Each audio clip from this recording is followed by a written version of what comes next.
Basic Beginner Exercise.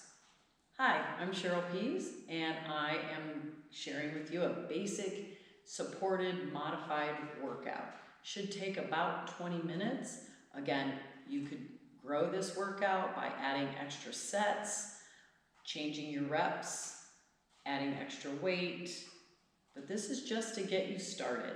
So let's go ahead and begin with a warm-up. So our warm-up is going to look like this. If you need support, you can either be by a chair or you can have your countertop, just someplace that you can hold on to if you need support. But we'll begin with an unsupported jumping jack. It looks like this. Arms over our head, leg out to the side, switch to the opposite leg. We're going to do 10 of these. You can move slow or you can pick up that pace. It's up to you based off of your current fitness level. If you need support, hold on to that chair or that countertop. And we're going to do 5 on one side, 4 and 5. And then we'll move our chair to the other side or just turn around if you're using a countertop. And we'll do 5 on this side. There's 3, 4, 5. Again, this is our warm-up. March in place for 10. So 10 knee raises each side. Use your arms like you're marching, an exaggerated march. Activate your core, draw your navel center back towards your spine, but don't hold your breath. If you need support, march by holding on. Opposite hand comes up with the opposite knee. We're going to get a total of 10, so we got one more to go after this. So there's number 10. Relax, shake it out a little bit.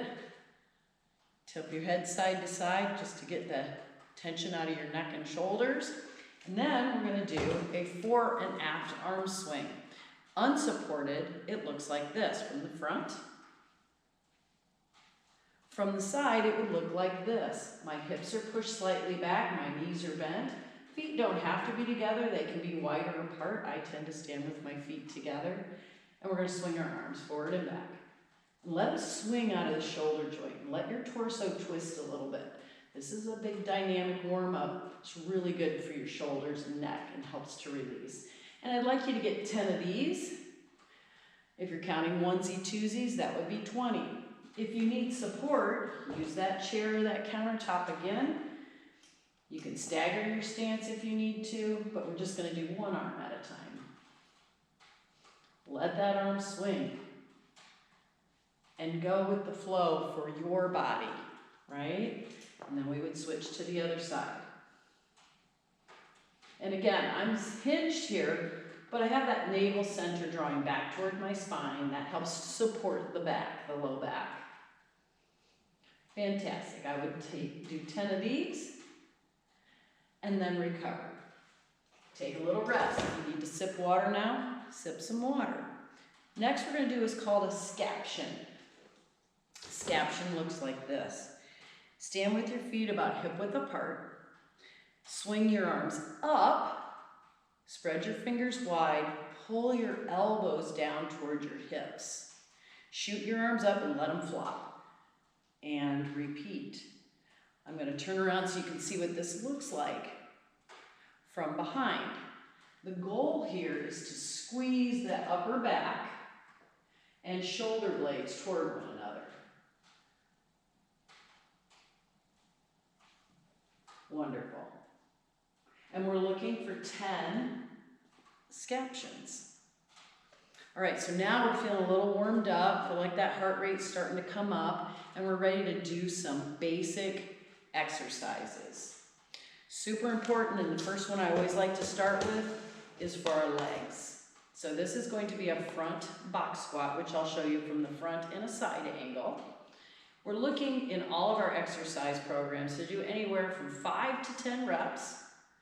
All right, and think about the days that you don't have a lot of time, or maybe you're not feeling your best, to still come to the table with an attempt to do at least 50%, 5 repetitions. But our ultimate goal is 10 each time.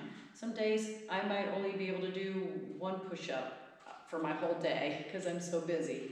But I'll still do that 1 push-up, whether it's against my countertop or I just go ahead and get down on the floor. So anyway, just a tip for you that do one thing every day, and those little micro habits build and build and build.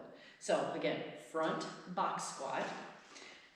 You'll use a chair, preferably a stiff, solid chair, not anything that's cushy. Now this does have a cushion on it, and this is fine, but I would not use like your couch if it's a soft, cushy couch. Find something a little more firm than that. But we're going to begin by sitting somewhere toward the middle of the chair. We don't want to lean back. We want to be upright, supporting our torso, drawing that navel center toward our spine. I have my knees stacked over my ankles, and my knees are lined up with the bony portion of my hips. So it's really important to start here. Then I'm going to walk my toes out once, bring my heels in alignment with my toes, as you can see that I'm doing here. Then I'm going to walk them out one more time, and as I do, my inner thighs begin to open, okay? So be careful you're not opening those feet. Just find this neutral spot, right? Knees are still stacked over my heels. Very important. Then I'm going to bring my hands to my shoulders. If you're as old as me, you remember I Dream a Genie. That's a little laugh for you. Anyway. And we're going to drive down through our heels. So push your heels down. Maybe even think about picking your big toes up slightly in your shoes. Hinge slightly forward, drive down through your heels, and stand. When you go to sit, reach those hips back, hinge slightly forward, reach for the seat, and sit. Now that was really slow. I'm going to turn sideways, show this to you from a side angle, and at the real-time pace that it would take. So again, I'm going to sit on my chair midway in the seat. Knees are stacked over ankles. I'm going to walk my feet out. Hips are open. Hands on my shoulders, head up. Keep those elbows high. Don't drop them down. Keep the elbows high. That keeps the head lifted. Belly button's drawn back toward our spine. Drive through our heels as we hinge forward and stand. Reach those hips back and sit. Take a pause here. And stand and sit for 2. Stand. Sit for 3. Let that spine come to rest between each attempt to stand. The key here is that we don't want to cause ourselves to get into this situation where we're rocking back and we're using momentum to stand. You might need to do that initially until you gain the strength in your legs, but we don't want that to become our habit. And we'll do 1 to 10 of those. Our next exercise is called a B stance shoulder press.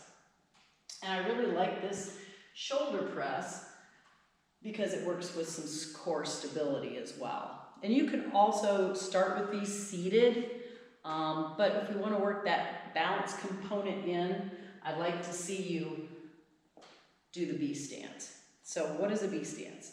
Basically, we're going to stand on our support leg, and then the working side arm, that leg, we're going to just be on our toes. Like just on the tip of our toes, right next to our leg. If you need to put your foot out a little further, that's fine. And if you need a little bit of support because you feel wonky, that's fine. Just have a chair, but just place your hand on it lightly. Don't use it to hold you up, okay? We're going to hold our dumbbell with our palm facing out, and we're going to press and lower. Lower as deep as we comfortably can, and press and lower. Draw the navel center toward the spine, and repeat this for 1 to 10 reps. Just like that. Then you would switch to the opposite side, which I'll do unsupported. If you're unsupported, your hand can be on your hip. You can have it out to the side, whatever makes sense for you. Squeezing that core and pressing. If the weight's so light that you can move it easily and quickly, consider increasing your weight. Tricep extension. So a one-arm tricep extension, which we can do seated, but I like this B stance squat because we get that balance component in there. So always the working side leg is bent. Arm is extended above our head. I'll turn sideways so you can see this one a little bit better. And I can use this other hand behind my head to help protect my neck so I don't crash into it with the dumbbell. But also, if I'm new to this and my weight is a little heavy for me, I can use it to help push that weight out of this bottom space so that I can get it moving. So my elbow stays high, and I'm pressing toward the sky 1 to 10 times. I'm going to bring that weight down. I'm going to switch sides. B stance squat, hand back here to support or provide help. I'm going to start with the arm in the extended position. Lower, press, lower, extend, lower, extend, lower, extend. There's a secondary option for this where we can bring that weight to our opposite shoulder and extend. And again, once again, don't worry about using this other hand to help you in those early states. And I use my other hand all the time when I'm feeling fatigued or I go to a heavier weight. So it will look exactly the same on the other side. Remember, this is just a secondary option. So maybe one day you do the first option I showed you, and the next day when you do your tricep work, you try this option work. The dumbbell comes across in the front. Keep the elbow high. Fantastic. Let's go to bicep curls. Bicep curls, same thing. If you have 2 dumbbells, I recommend doing that way. If you only have 1 dumbbell of a size that you can bicep curl, you can also do your bicep curls in this same manner. We're getting some balancing aspect out of this, a component, and some core strengthening, core stabilizing. If we're using 2 dumbbells, I want you to do these wide. So really supinating, turning the hands out as far as you comfortably can, not painful, comfortably can, and then curling with your arms wide. We don't want to use a lot of momentum, so I really am not looking for you to do and throw your body weight around. Really control that. Do everything nice and controlled. 1 to 10 reps. Right? Wonderful. Set those weights down, and your next exercise is called a goal post arm position. So I want you to get in a goal post arm position. We're going to pull or bring our elbows in together to touch palms of the hands. The upper arm stays parallel with our shoulders, and we're going to open and squeeze our upper back. Close and squeeze the upper back. Close and squeeze the upper back. If this becomes too simple for you, then we can modify this and take it up a notch by taking dumbbells, extending them out in front, little bend in those elbows, don't lock the elbows out, have a nice soft bend, don't lock your knees, soften your knees, open and close, open and close, with the goal being to squeeze the shoulder blades toward one another. Perfect, 1 to 10.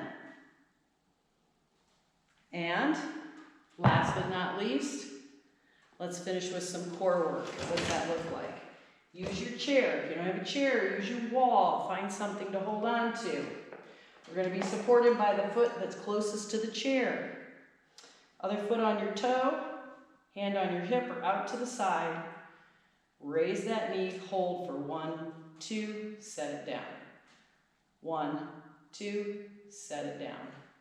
Now I'm a proponent of flexing the foot because it engages the quad and it gets that hip flexor a little deeply involved, and I want you to pull that navel center back towards your spine. Touch it down, hold for 1, 2.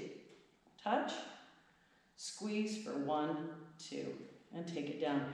1 to 10 on each side.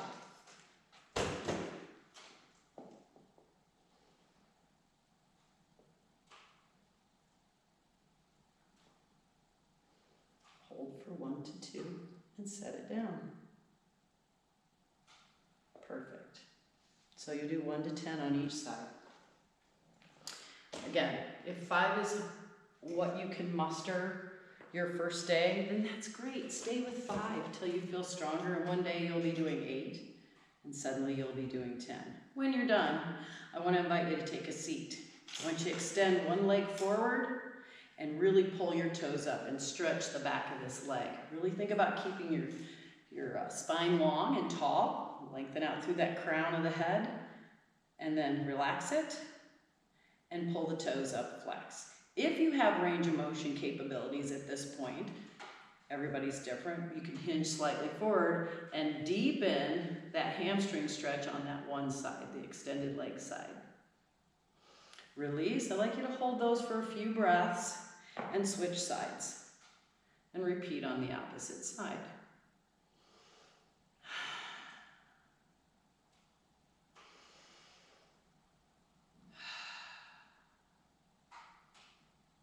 Wonderful. You're going to release, do that twice on each leg. We're going to extend both arms up, and we're going to exhale them back down. Once you extend those arms back up again, exhale one hand down to your side, lift and lengthen, really look up. Reach, reach, reach. If you'd like a little side opener here, you can support yourself on your chair, open that side body a little bit, and then switch sides. Reach, reach, reach. And open that side body. If you like, come back to center. Both hands come down. We do not need to do a upper back rounding. We spend doing this too much time doing this throughout our days. So my last stretch that I would invite you to do would be more of a chest opener. So what I would invite you to do is place your hand on your wall and turn away from it. Open this chest up. Beautiful. And then you would go to the opposite side. And it doesn't need to be held very long. 2 or 3 breaths and relax. This is super basic, super simple, super easy. If you have any questions, feel free to message me, and I hope you have a great workout. Peace out.